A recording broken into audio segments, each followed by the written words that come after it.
The story begins with a girl in a beautiful dress arriving in a wonderful city. She's headed to the Royal Academy. She notices an exhausted old woman and helps her, using her abilities to make the woman feel better. The woman thanks the girl's son, but the brown-haired girl explains that she's still at level 1 and doesn't need thanks for providing free treatment.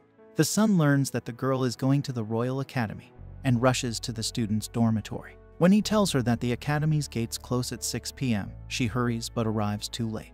The gates close exactly at 6, and she couldn't get into the student's residence. A man with glasses asks for her name in class, and she introduces herself as Alicia, a first-year student. He tells her about the strict rules and suggests that she spend the night anywhere she can and enter the next day. Alicia explains her financial constraints, and the boy realizes she's the commoner accepted that year. He informs her about a solution. There's a part of the Eastern Wall where students violate the curfew. Many enter and exit through there, but there's a slim chance that Roki, the enforcer, will be there at this hour. Alicia is overjoyed and asks for the boy's name, and the student introduces himself as Oswald Grimsard. Her father is a minister in the cabinet. Alicia is very surprised because her father is a minister, but Oswald tells her that he doesn't like pretense. Therefore, she should address him by his name without any titles. She expresses her gratitude to Oswald for guiding her to the entrance and takes her bag, leaving the place. Finally, she arrives at the eastern side of the academy and sees the boy jumping from the wall. He informs her that he will help her enter and extends his hand to help her climb. While they are on their way, the red-haired boy introduces himself as William Aris, a new first-year student. His seniors in the dormitory sent him to buy drinks for the celebration welcoming the new students who enter the dormitory. William shares that his father is a general who trained him since childhood. Alicia is surprised that everyone here comes from extremely noble families. As William turns to her, she stumbles, and despite Alicia's attempt to help, they both fall from above onto the students. She apologizes to the boy, named Edwin, whom she accidentally fell on. Edwin, with yellow hair and green eyes, introduces himself as Edwin Varschein, the second prince of the Kingdom of Varschein. Alicia is shocked because this academy enrolls only noble children. The scene shifts to the academy's director, who scolds them for causing a commotion. William is told that the drinks he brought will be confiscated, making him upset. He bows his head in disappointment. Then, the director speaks to Alicia, acknowledging her exceptional talent and her power of light. She is the only commoner to receive a scholarship here, and she must always remember it and be cautious of her actions. The director, from his council, informs them that they will be assigned additional duties for a whole week as punishment. Then he departs from the place, and the academy director speaks to himself, expressing his hope that Alicia is strong enough to save them from the great demon king. The scene shifts back to Alicia lying on her bed, feeling very sad for failing on her first day at the academy. In those moments, she hears a voice from outside shouting about an intruder. The scene transitions to the guards outside searching for the intruder in the school grounds. The guards instruct them to stay inside and close the windows completely. The scene shifts once again to Alicia, but at that moment, she hears a noise entering her room. She grabs a mop and watches the person as she strikes him on the head multiple times. However, he tells her to calm down as he is not a bad person, revealing his face. Alicia recognizes him as Edwin, the person she fell on earlier. He explains that he was trying to investigate something and got caught when trying to sneak into the school building. Now, he cannot reveal the details, but he promises to tell her later. Suddenly, they hear a noise from outside, indicating that the security is still looking for the thief but hasn't found any trace of him. Edwin looks through the window to observe them and tells Alicia that he cannot go out now or he will be caught. He asks her to let him hide in her room for a little while. Alicia is shocked by his request but agrees to let him stay in her room. In the darkness, Edwin and Alicia sit in silence. Edwin breaks the silence, apologizing to Alicia for what happened. He acknowledges that a noble like him should not invade a lady's room but had no choice. Alicia responds that it's okay, feeling like she's in a dream, never having spoken to a royal before. He said to her that he is just like her, always surrounded by royals and nobles, and this is the first time he's dealing with someone from the common folk. Then he asks her about common women, whether they are as violent as her. Alicia gets annoyed and tells him that she hit him because she thought he was a thief, which is a natural reaction when encountering an unknown person entering her room through the window. Edwin laughs and informs her that he was just joking and he doesn't want her to hit him again. Alicia and Edwin have a laugh together, and then Edwin asks her to keep their encounter a secret. She promises not to tell anyone and Edwin thanks her. He gets ready to leave, not wanting to overstay his welcome. Before he goes, he invites Alicia to the entrance ceremony the next day and wishes her a good night. Alicia reminds him to be careful and avoid any trouble. The next morning, all the new students gather for the entrance ceremony. Alicia is among them, waiting in line to meet the director. She notices both William and Edwin signaling to her. She keeps her eyes on Edwin until she accidentally bumps into a girl in front of her. The girl gets angry and asks if Alicia has a problem. Then she recognizes Alicia and asks if she's engaged. Alicia is surprised that the girl knows her name. The girl questions if Alicia is sick, and Alicia assures her that she's perfectly fine. The girl goes back to her place as the ceremony is about to begin. The director welcomes the new students with great honor. Suddenly, the scene shifts to Edwin and Alicia in a fight against Eumiella. They try to stop the fight, warning her that her luck is running out, but she doesn't listen. Eumiella gets ready to attack with her spears, and the battle intensifies. She emits a terrifying aura as she strikes with her spears. William defends against her attacks with his sword, while Edwin uses his powerful magic to counter a significant portion of her strikes. Together, they manage to hold their ground against her. Alicia also joins the battle, using her special holy light magic. Eventually, they defeat Eumiella. Prince Edwin is grateful to Alicia and gives her a hug. Suddenly, Eumiella, the defeated girl, wakes up and reveals that all of this was part of a game called A Light and Hero. It's set in a world of swords and magic, where the heroine enrolls at the Royal Academy, builds relationships, and grows stronger throughout her journey. She eventually defeats the Demon King. But a hidden boss, the powerful adversary Eumiella Dolkness, emerges after what seemed to be the end of the game. Eumiella tells her own story. At the age of 15, she's heading to the Royal Academy in the capital. She can't remember her past life, but she knows she was reborn in a world of light and heroism after getting hit by truck cunt.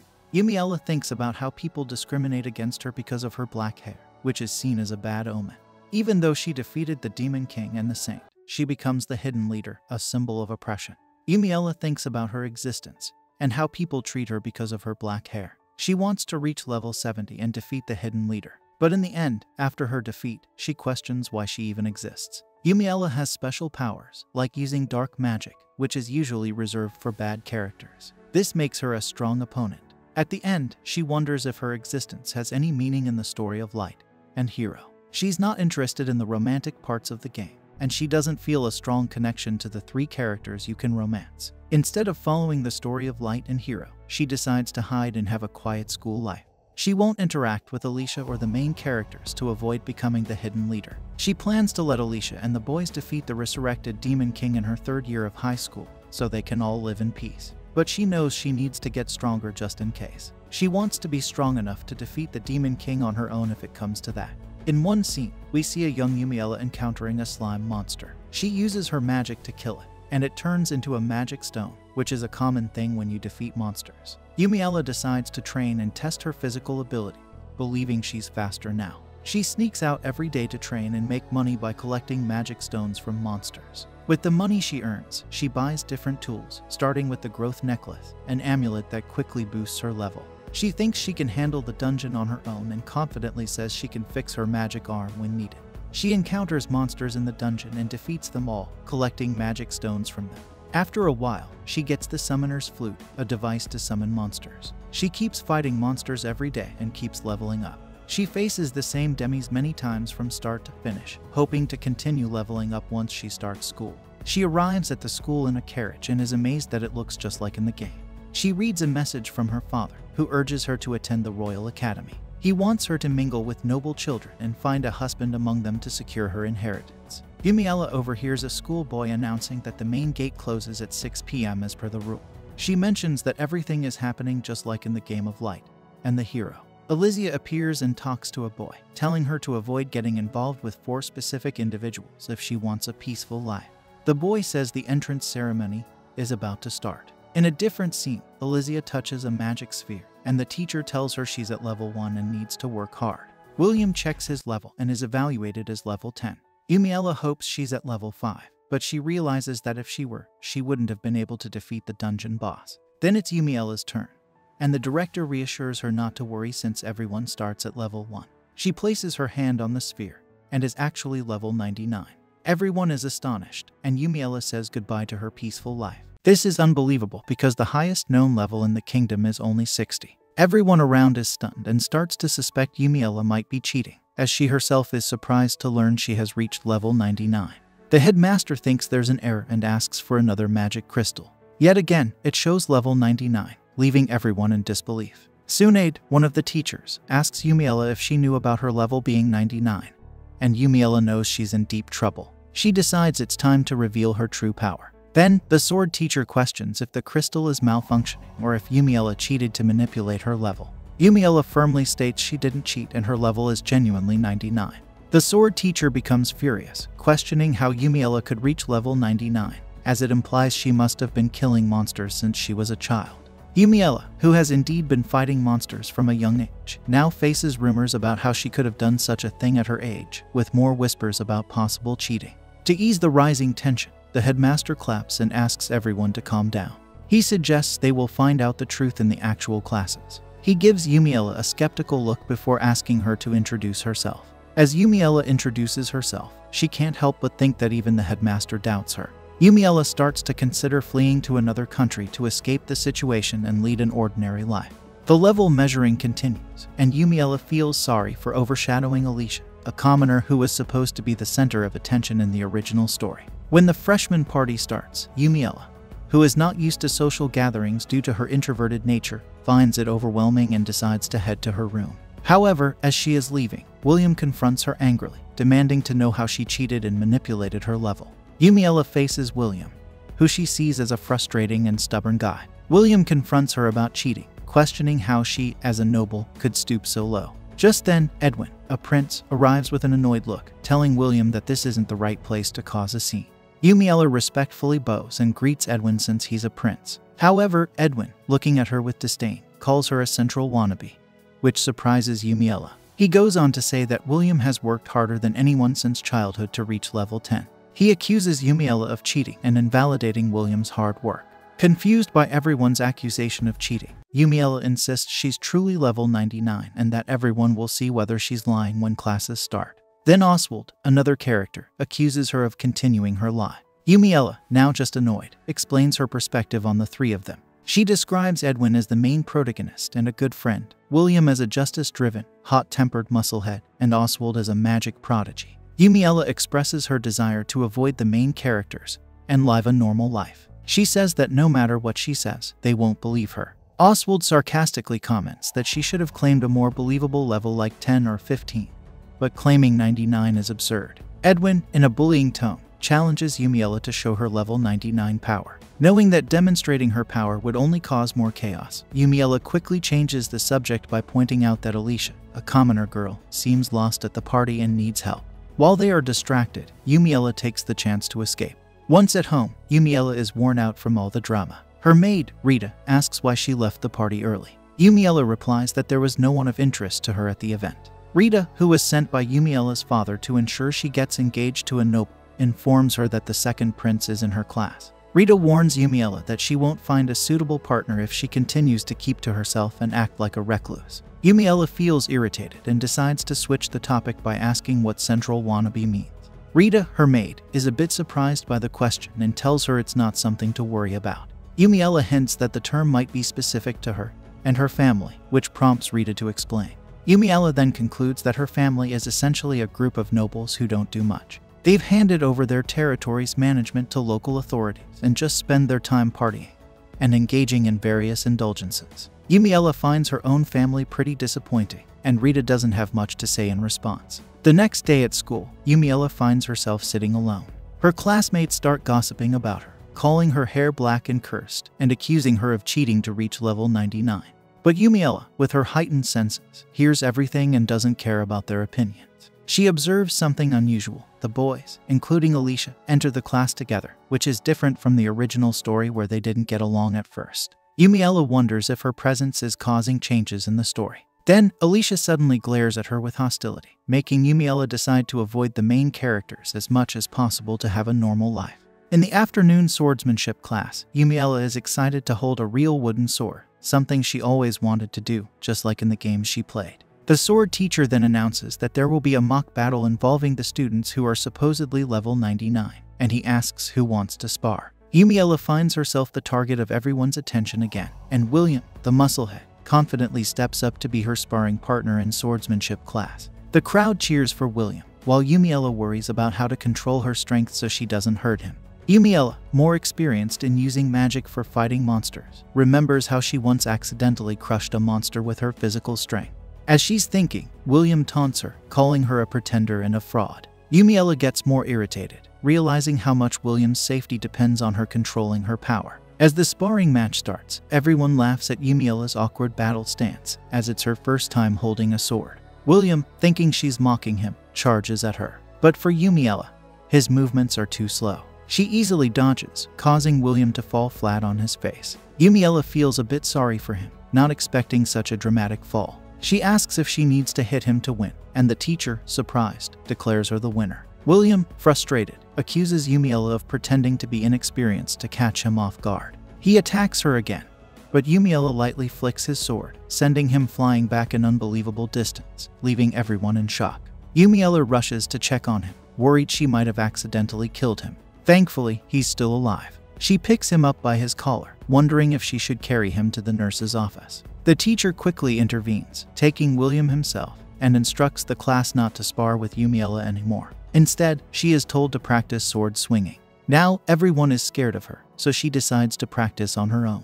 When Eumiella does a normal swing, it creates a huge gust of wind that knocks everyone back. The next class is magic practice. The teacher Tsunade greets the class with a smile, and explains they need to hit a magic-enhanced dummy. The students take turns trying out the exercise. Eumiella explains that there are 4 main elemental types of magic in their world: fire, water, wind, and earth. There are also rare elements like light, which Alicia uses, and dark elements. When Alicia uses her light magic, everyone is surprised because it's an ultra-rare element. Next, it's Oswald's turn, who impressively uses all 4 main elements. Lady Tsunade, the teacher, praises him, saying she expected no less from someone as talented as Oswald. She's impressed by his mastery of all elements. Then she turns to Eumiella, suggesting it's her turn to show her level 99 power. Eumiella thinks to herself that Oswald wasn't in the previous class, so he doesn't know about her defeating William. When she steps up to the target, Eumiella admits she can't use the 4 main elements well, but she's a powerful dark mage who has maxed out all her stats. Eumiella then asks Tsunade if it's okay if she destroys the target. Oswald, overconfident, mocks her, saying the target is strong enough to withstand a palace mage's attack and won't be damaged by someone he considers a fraud. Tsunade, trying to defuse the situation, assures them nothing bad will happen. Eumiella then uses a dark flame spell, producing a small flame. Oswald laughs at the seemingly weak magic, but Tsunade is shocked. As soon as the small flame touches the target, it begins to melt like acid, stunning everyone. Eumiella explains that while it might look like fire, it's actually a cold flame that dissolves things. She likens it to a combination of 2 acids, sulfuric and nitrohydraulic. The students are terrified to see her use dark flame. Eumiella says she can only use dark magic, trying to calm everyone down.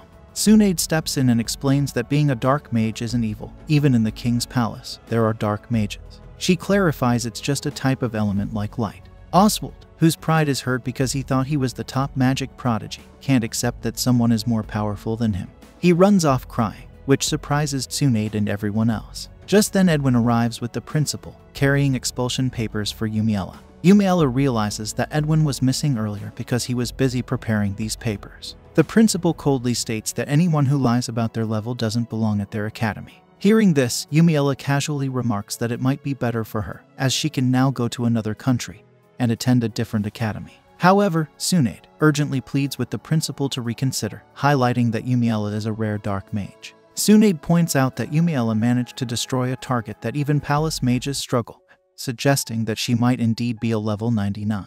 This, according to Tsunade, makes Eumiella's potential expulsion a significant loss for the kingdom. The principal, however, is not convinced, insisting that breaking something doesn't prove she is a level 99. He demands that Eumiella demonstrate that she truly possesses level 99 power. Seeing Tsunade so worried and pleading, Eumiella finds it hard to refuse. She decides to give them a real demonstration of her power. She asks Edwin if it's okay to cast her spell into the sky and tells him he'll need to take responsibility if anything goes wrong.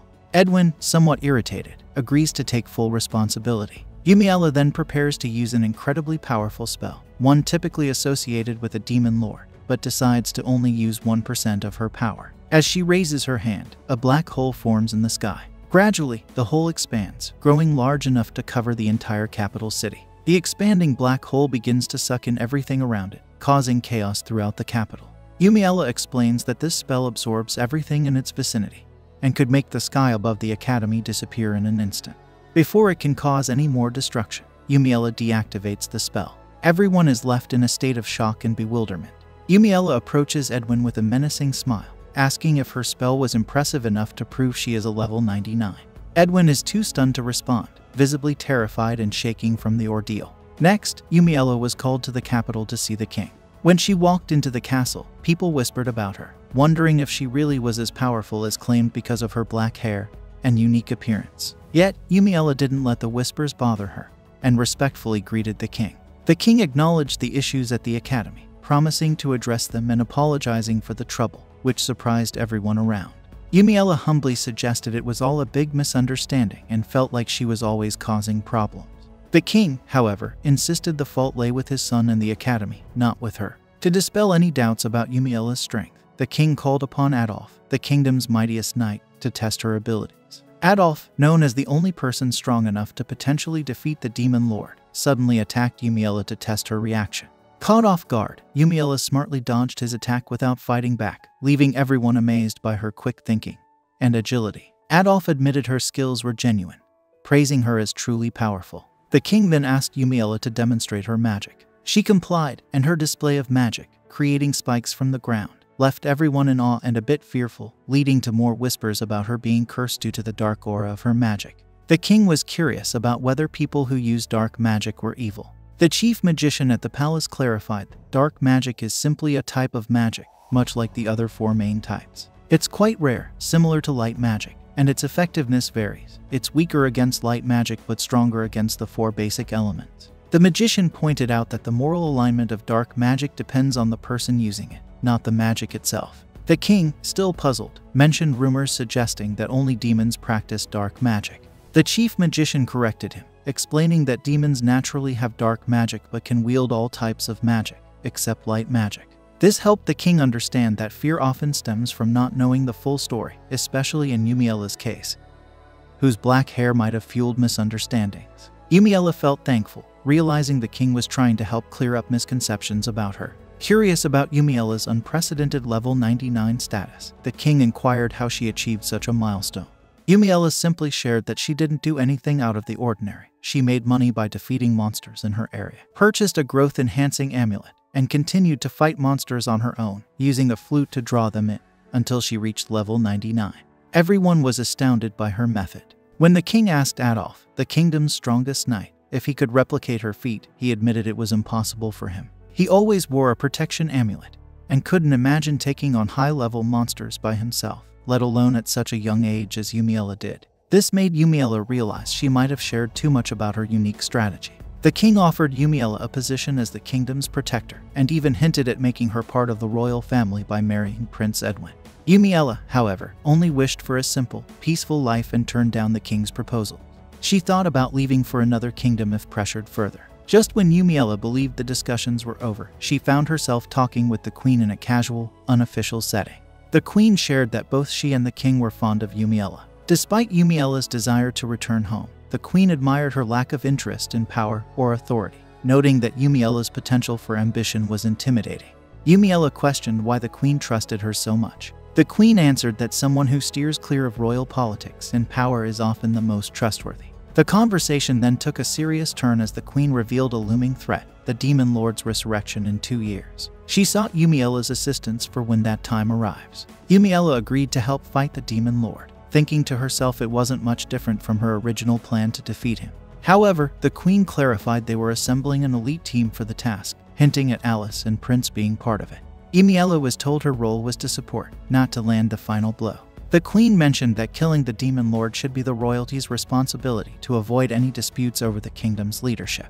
The queen then suggested Eumiella marry Prince Edwin to resolve any potential issues, but Eumiella quickly dismissed the idea, accidentally voicing her thoughts out loud. The queen, amused, expressed her fondness for Eumiella's candidness. The queen revealed the kingdom's political divide between loyalists and a faction opposing the king, led by ineffective central figures. Eumiella assured her she wouldn't align with her father, whom she disliked. After the meeting, Eumiella returned home. Rita, learning of Eumiella's level 99 status, was astonished. She showed Eumiella a marriage proposal album sent by her father, but Eumiella ignored it, instead sharing royal sweets gifted by the queen and suggesting they enjoy them with black tea, cleverly shifting the conversation away from marriage. Separately, the king and queen discussed their astonishment at Eumiella being level 99 at only 15 years old, acknowledging her as proof of a level cap in their world. They empathized with Eumiella's past struggles, including bullying and family rejection due to her dark magic and appearance. Despite her hardships, Eumiella held no bitterness and sought only a peaceful life. The queen mused on the consequences if someone were to disturb Eumiella's peace. After that incident, Eumiella noticed a shift in how people treated her. They began to approach her more, saying they had misunderstood her as intimidating when she was actually quite kind. This change was largely thanks to the queen, who had been sharing positive stories about Eumiella. However, Alice still seemed frightened by Eumiella's presence. The boys who used to give her trouble seemed to have changed their tune as well, likely influenced by a reprimand from the king. Despite this newfound attention, Eumiella remained indifferent, her main issue being the constant marriage proposals from princes across the kingdom. Among these suitors was one particularly persistent prince from the faction opposing the king. He wouldn't take no for an answer, despite Eumiella's clear disinterest. Fed up, Eumiella told him she would only consider someone stronger than herself, a tactic she devised after enduring a week of his bothersome proposal. The prince argued that power isn't everything, claiming his intelligence was his true strength, and together they could rule the kingdom. When Eumiella questioned if his intelligence was reflected in his academic performance, he countered that being smart wasn't just about grades. He insisted that with his brains and her brawn, they wouldn't need to do much to lead the kingdom. Eumiella found herself increasingly frustrated by the persistent advances of a prince, especially after he suggested they could rule the kingdom together. She cleverly trapped him by asking if his plan involved overthrowing the king, leading him to fear for his life and hastily retreat upon realizing the gravity of his implied suggestion. Walking away from that uncomfortable encounter, Eumiella bumped into Eleonora, the Duke of Varschein's daughter, and a notable figure from the opposition. Eleonora had played a pivotal role in the game, turning Eumiella towards evil deeds through manipulation and bullying. Despite Eumiella's reluctance, she agreed to a conversation with Eleonora to avoid further complications. In her room, Eumiella endured Eleonora's company, wondering if she was capable of engaging in casual girl talk given her isolated upbringing in the game world. She navigated the conversation using 3 simple phrases: "I see, that's amazing," and "tell me more," despite her evident disinterest. Eventually, Eleonora revealed her true intention, warning Eumiella to stay away from Prince Edwin, whom she claimed to like. Eumiella, aware of the king and queen's offers of marriage to her and Eleonora's misunderstanding about her relationship with Edwin, subtly deflected by suggesting Eleonora was the most suitable match for the prince, flustering Eleonora and diffusing the tension.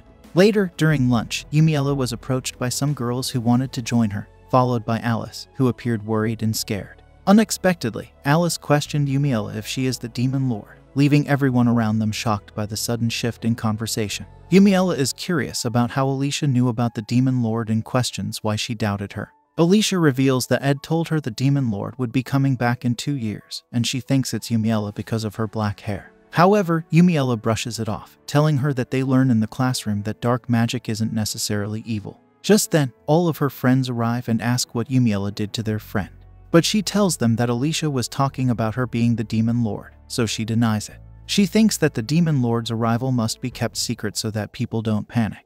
But the silly prince says it loudly, revealing to everyone that the demon lord is indeed returning in 2 years. Eumiella then asks the 3 of them why they believe she is the demon lord, despite revealing that the demon lord is coming back in 2 years, and she is already here. To this, Oswald informs her that he believes in Alicia and the words she said. Plus, her strength also suggests that she is the demon lord. Hearing this, Eumiella tells him that she is indeed as strong as the demon lord. But the main reason behind their thinking is that the 3 of them are very weak.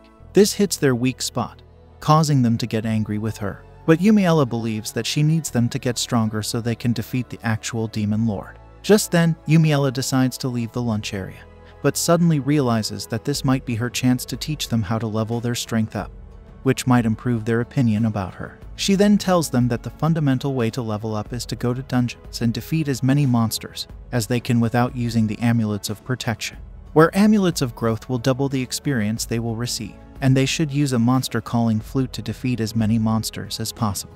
And to maximize efficiency, they need to fight solo rather than forming a party. She recommends them go for monsters that specialize not in defense, but in offense, because this will give them the chance to spend less time while fighting with them. She ends by revealing that stronger monsters are the most efficient for raising their level, and they need to go as deep as they can into the dungeon. She even informs Alicia that since she can use light magic, she has a bigger responsibility. and she needs to go to a dark-type dungeon to increase her level. After revealing all the methods to level up their strength, she believes she gets them. But the silly prince thinks she is trying to get them killed, and Eumiella didn't know it would be impossible for them. So she tries to help them in leveling up herself. But the stupid prince says he doesn't need her method and then walks away. After they leave, Eumiella looks at all the students, believing that they must be thrilled after listening to her leveling up methods. But to her shock, they get afraid of her, causing Eumiella to believe that her plan got flopped. Eumiella wonders why Alicia is cautious around her, thinking it might be because she's also reincarnated like her.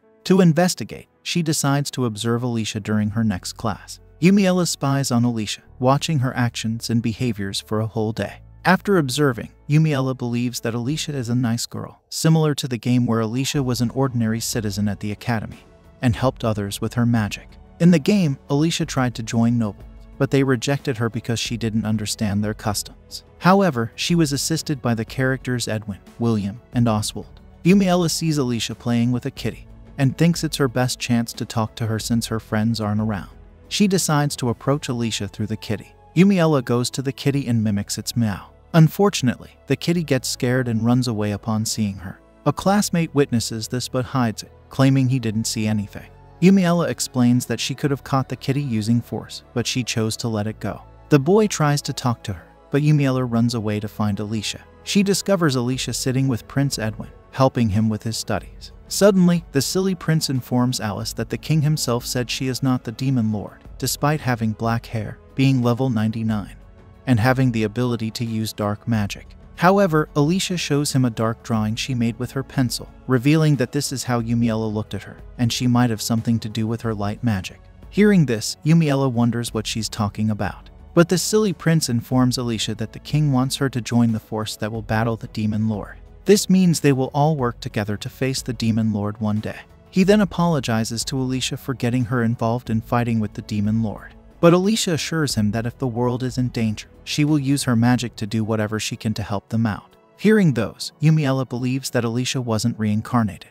After that, Eumiella heads to the principal's office to meet him. But instead of the principal, she finds another person sitting on his chair, who welcomes her and reveals that his name is Ronald, and he has been appointed as the new principal. He tells her to sit on the chair after revealing that he's been here on the orders of the king. He apologizes to Eumiella on behalf of Prince Edwin, who revealed the state's secret in public, but reveals that he was not always the type to behave so rashly, but recently he's been unstable. Even his friends too. Eumiella asks what happened to them, to which Ronald reveals that all three of them had been exceptionally brilliant since childhood, but someone showed up in their way and shattered their pride. He informs her that due to the rumor that spread after the prince's revelation, the king still believes that Eumiella is not the demon lord and tells her to be relaxed. Just then, she asks Ronald how much information does the royal family have about the demon lord, but Ronald quickly denies it, stating that he doesn't know himself. He then asks Eumiella if he has a favor to ask and reveals that when their field lessons begin in the near future, he wants her to be on the administrative side.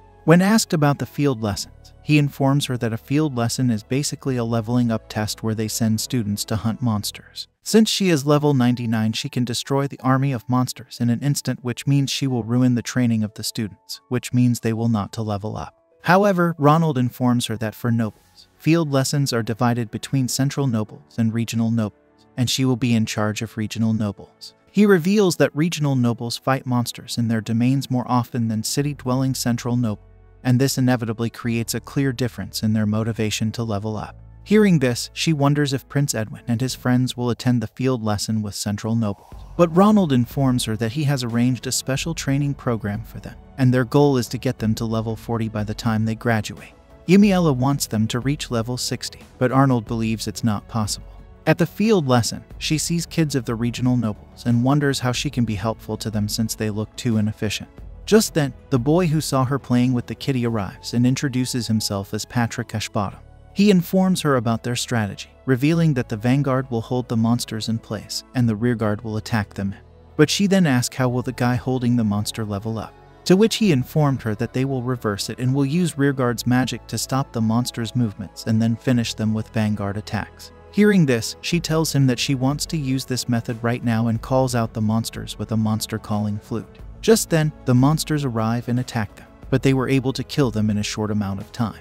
However, they feel exhausted and terrified. which causes Patrick to ask Eumiella why she summoned the monsters without warning them.